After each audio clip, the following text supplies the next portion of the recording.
Good evening my dear students. कैसे हैं आप सभी लोग? I hope that you will be quite well. आशा करते हैं कि आप बेहतर होंगे, आपके मम्मी पापा भी बेहतर होंगे।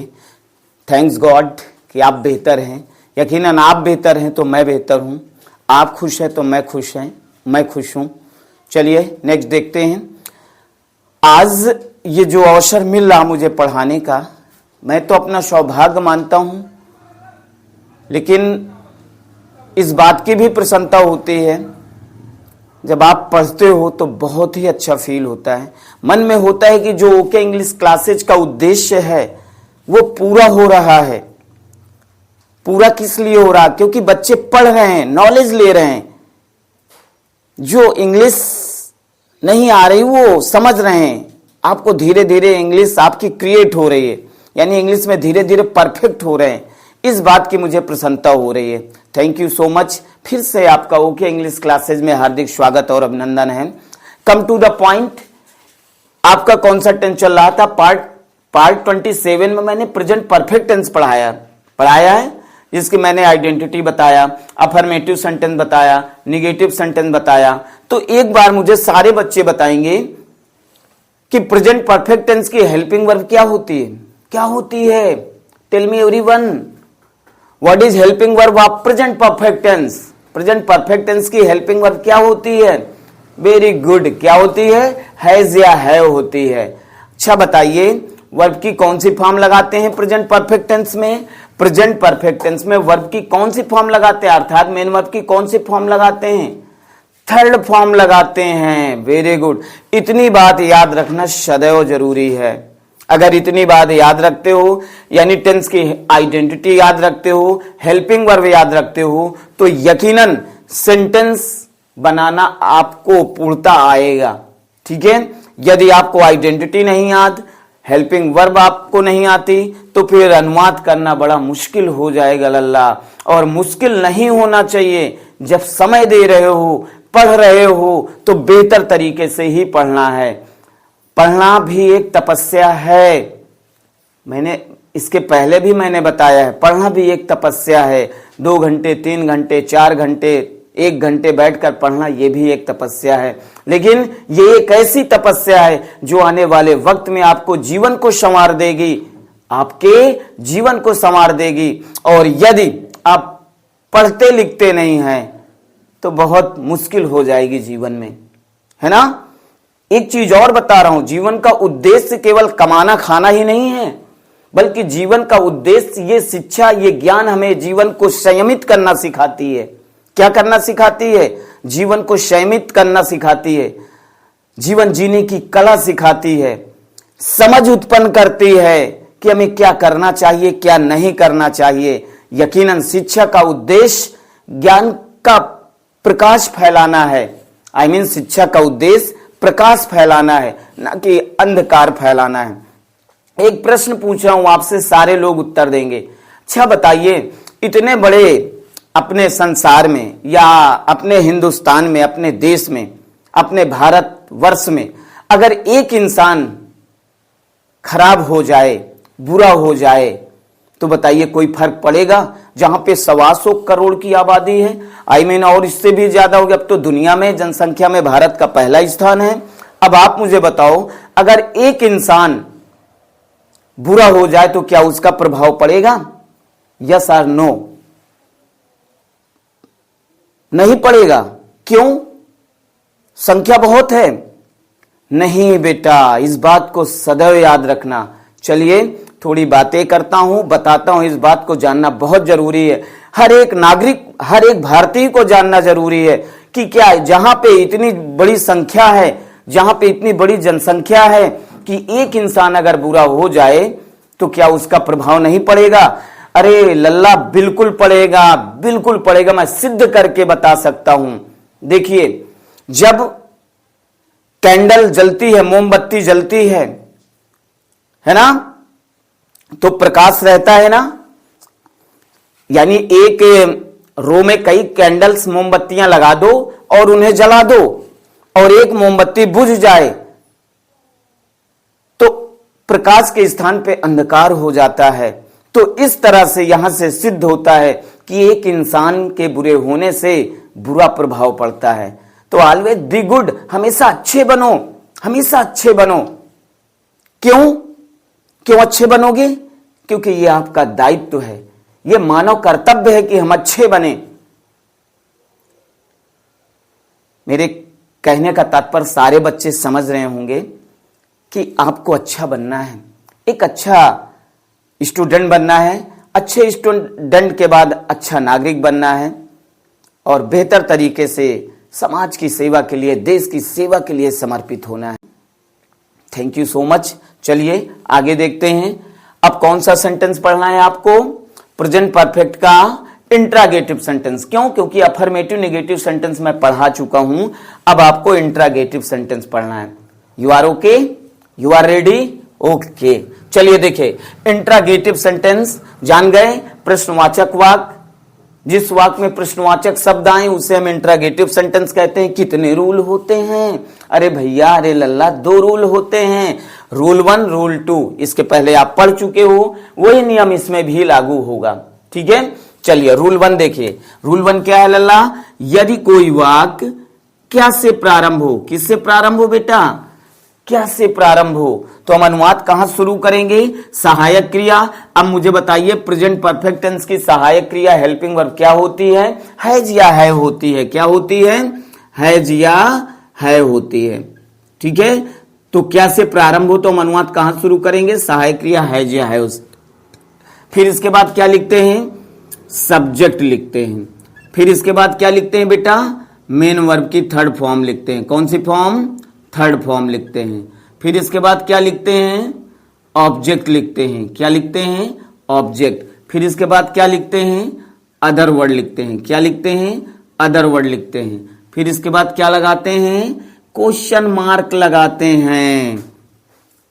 अंत में क्या लगाते हैं? क्वेश्चन मार्क लगाते हैं। बहुत ही आवश्यक है क्वेश्चन मार्क लगाना। जैसे एग्जांपल देखिए, क्या वह मुझे चिढ़ा चुकी है। क्या सेंटेंस आया बेटा? क्या वह मुझे चिढ़ा चुकी है। अब बेटा इसका क्या करना है? अनुवाद करना है। तो अनुवाद करने से पहले सबसे पहले आइडेंटिटी करते हैं कि यह वाक्य किस टेंस का है। चूंकि आया, प्रेजेंट परफेक्ट हुआ, क्वेश्चन मार्क लगा, इंट्रागेटिव हुआ।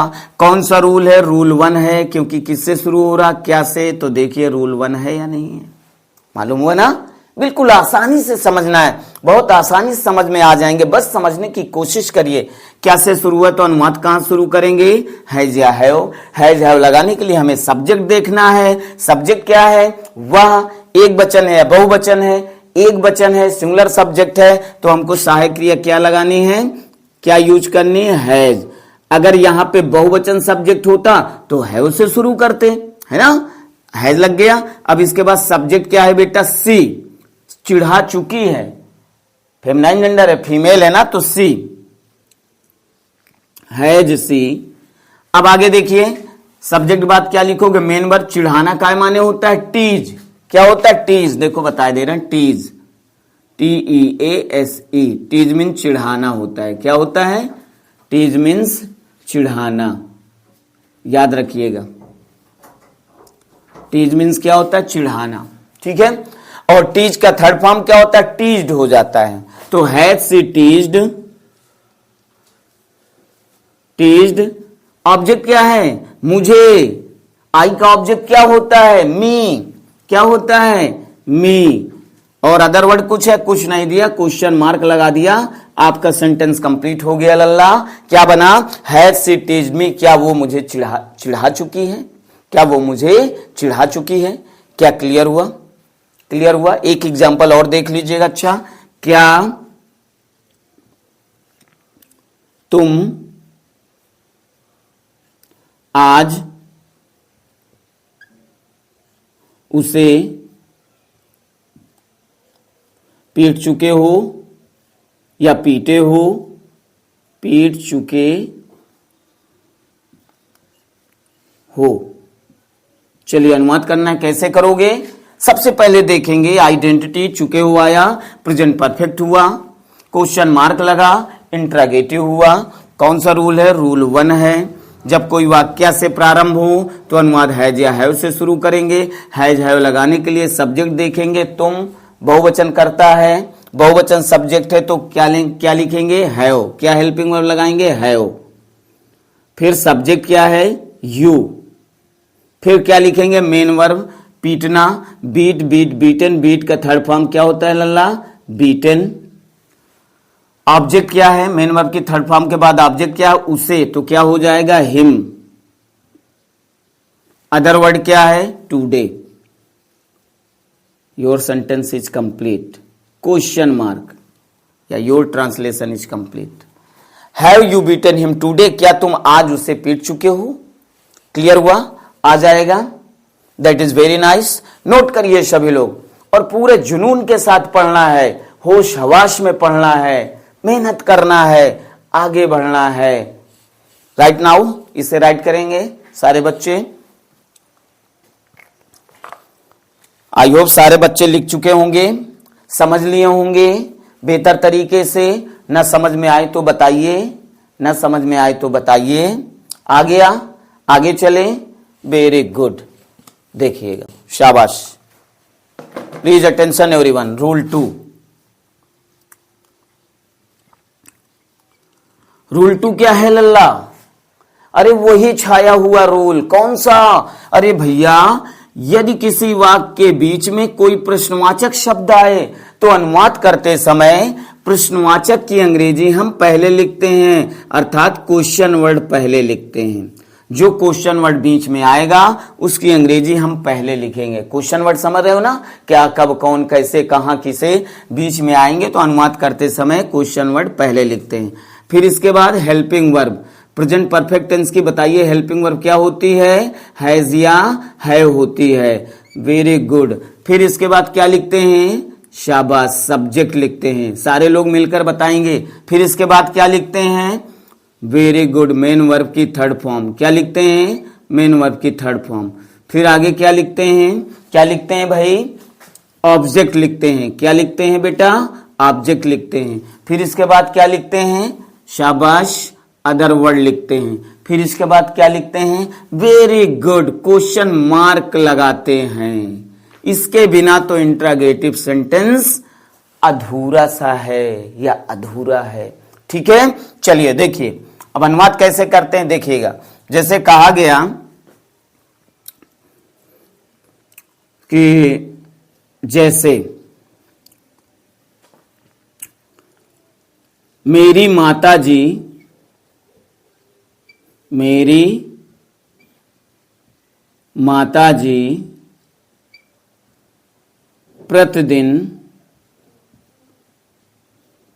प्रतिदिन मेरी माताजी प्रतिदिन मुझे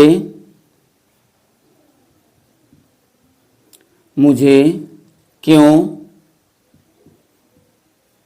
डांटती हैं? सॉरी, क्यों डांट चुकी हैं, डांटती है नहीं। अगर डांटती आ जाएगा तो किस टेंस का वाक्य हो जाएगा?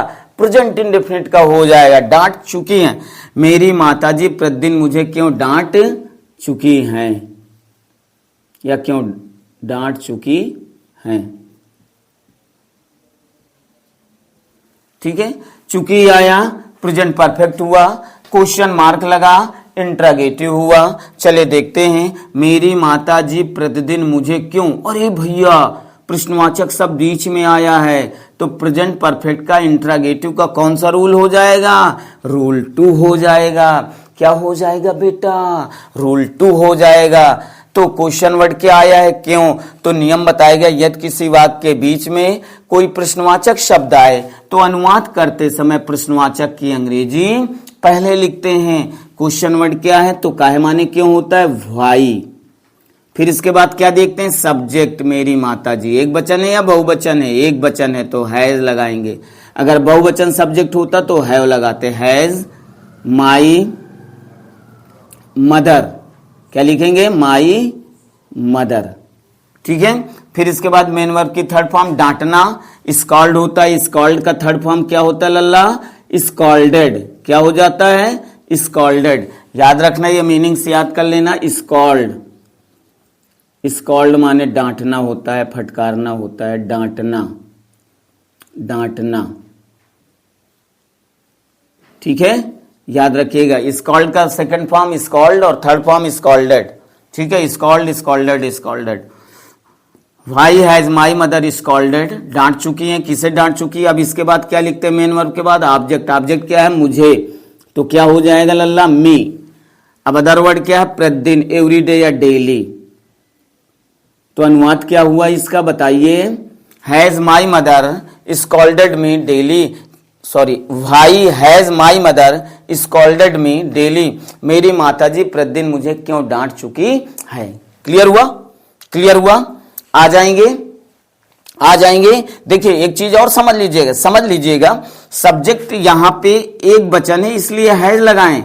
अगर यहां पे सब्जेक्ट बहुवचन आ जाए, आई यू वी दे आदि, आई यू वी दे आदि आ जाए, है ना, तो यहां पे हम सहायक क्रिया क्या लगाएंगे? फिर हैव लगाएंगे। इतना डिफरेंस याद रखना है।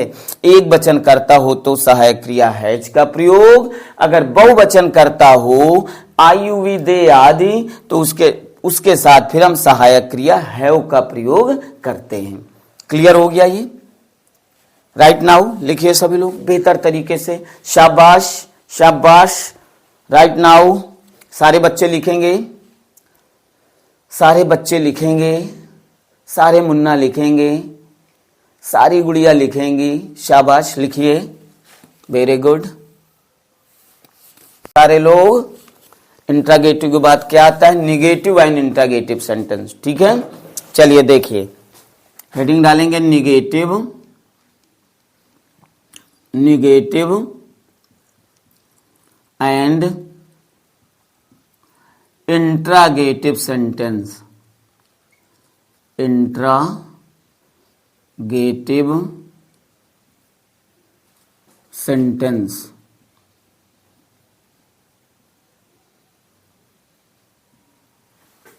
ठीक है, रूल 1 क्या जान गए ना?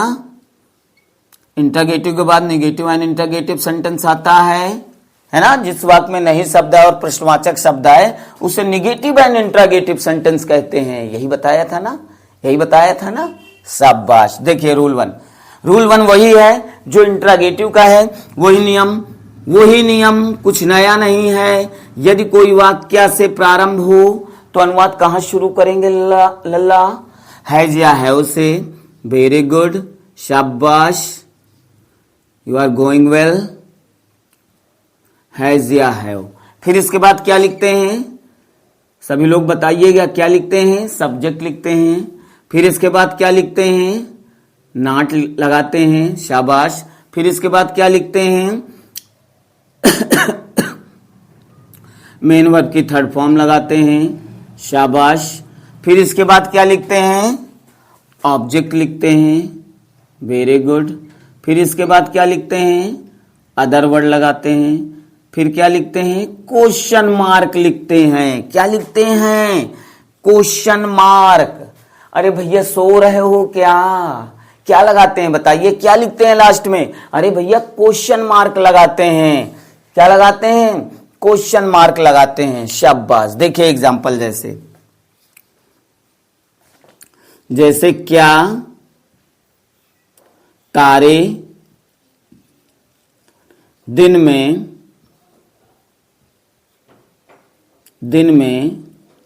नहीं चमक चुके हैं, चमक चुके हैं। क्या बोला गया? क्या तारे दिन में नहीं चमक चुके हैं। चलिए अनुवाद करना है। चुके ही आया। अरे भैया प्रेजेंट परफेक्ट टेंस का वाक्य है क्वेश्चन मार्क लगा, इंट्रागेटिव हुआ। चलो पढ़ते हैं। क्या आया तो इंट्रागेटिव हुआ। तारे दिन में नहीं आया तो नहीं आया निगेटिव हुआ। क्या आया? इंट्रागेटिव। निगेटिव एंड इंट्रागेटिव का कौन सा रूल है? रूल 1 है। क्यों? क्योंकि क्या से शुरू हो रहा। देखिए क्या से शुरू हो रहा ना, तो अनुवाद कहां शुरू करेंगे, हेल्पिंग वर्ब हैज या हैव से, सहायक क्रिया हैज या हैव से शुरू करते हैं। हैज या हैव लगाने के लिए सब्जेक्ट देखेंगे तारे, बताइए एक वचन है या बहुवचन है,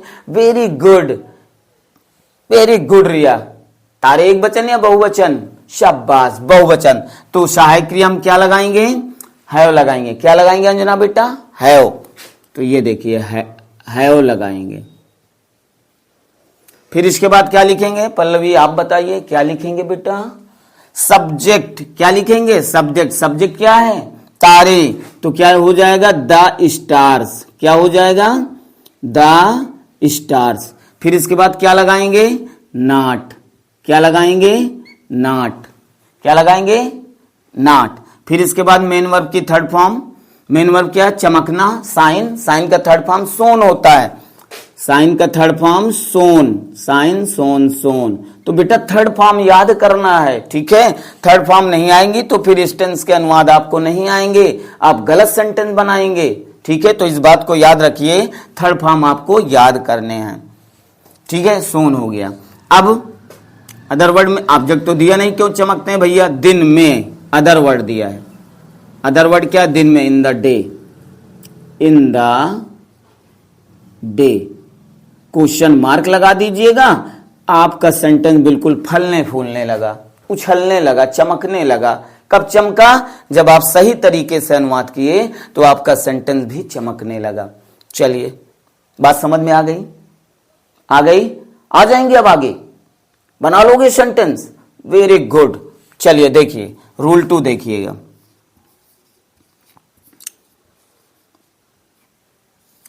रूल 2 क्या है, वही रूल है जो इंट्रोगेटिव का, यदि किसी वाक्य के बीच में कोई प्रश्नवाचक शब्द आए तो अनुवाद करते समय बेटा प्रश्नवाचक की अंग्रेजी पहले लिखते हैं, क्या हो जाएगा, क्वेश्चन वर्ड। फिर इसके बाद सहायक क्रिया क्या लिखेंगे, हैज या हैव, हैज या हैव प्लस सब्जेक्ट, सब्जेक्ट के बाद क्या लगाएंगे, नॉट। फिर क्या लिखेंगे, मेन वर्ब की थर्ड फॉर्म, कौन सी फॉर्म, मेन वर्ब की थर्ड फॉर्म, फिर अदर वर्ड, और फिर एक चीज नहीं बता रहे हैं आप, मेन वर्ब की थर्ड फॉर्म के बाद अदर वर्ड लगाते हैं, ऑब्जेक्ट लगाते हैं, क्या लगाते हैं, ऑब्जेक्ट लगाते हैं। फिर इसके बाद अदर वर्ड, अदर वर्ड के बाद क्वेश्चन मार्क, ये आपका फार्मूला क्रिएट हो गया, ठीक है। क्वेश्चन वर्ड हैज या have, subject not, main verb की third form, object, other word, question mark. Clear हुआ, क्लियर हुआ। जैसे देखिए अब एग्जांपल देखिए, कह दिया जाए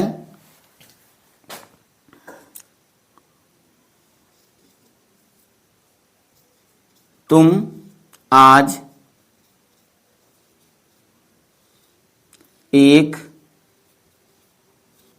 किताब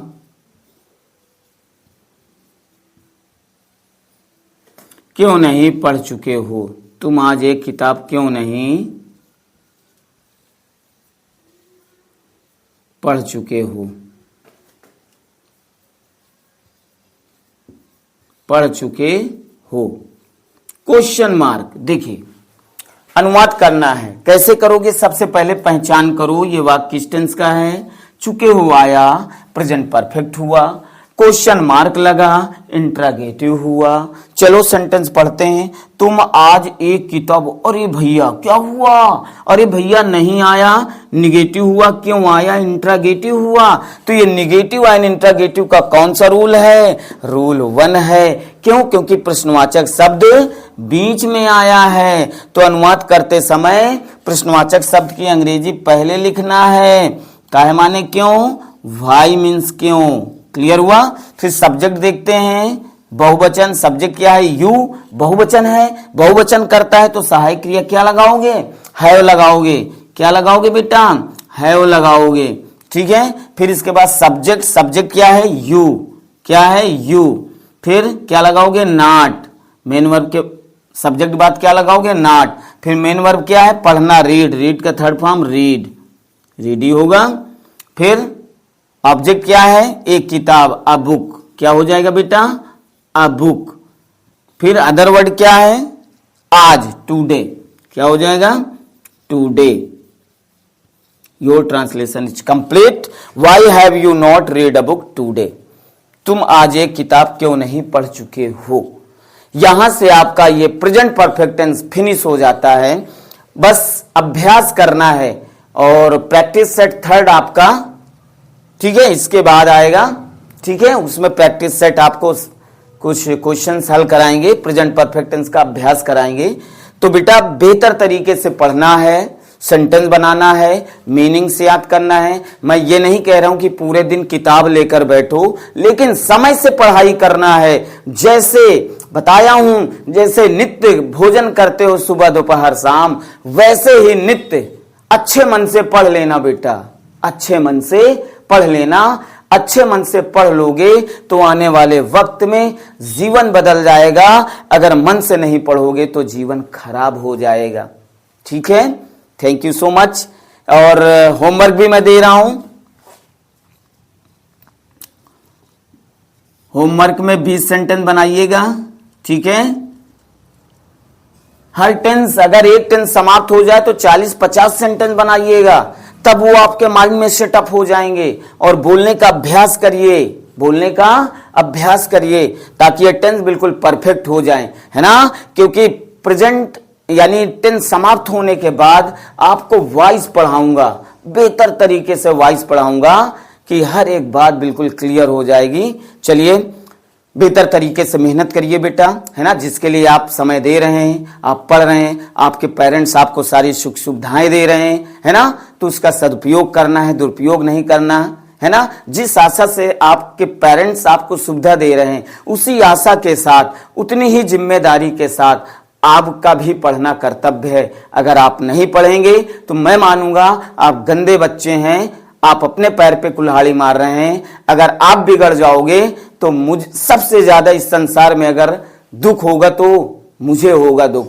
ठीक है। बनना है, बिगड़ना नहीं है। ईश्वर ने जीवन एक बार दिया है, इसे सार्थक बनाना है, कामयाब बनाना है, बेहतर बनाना है, समाज में प्रकाश फैलाना है। Thank you so much for watching my video. Thank you so much.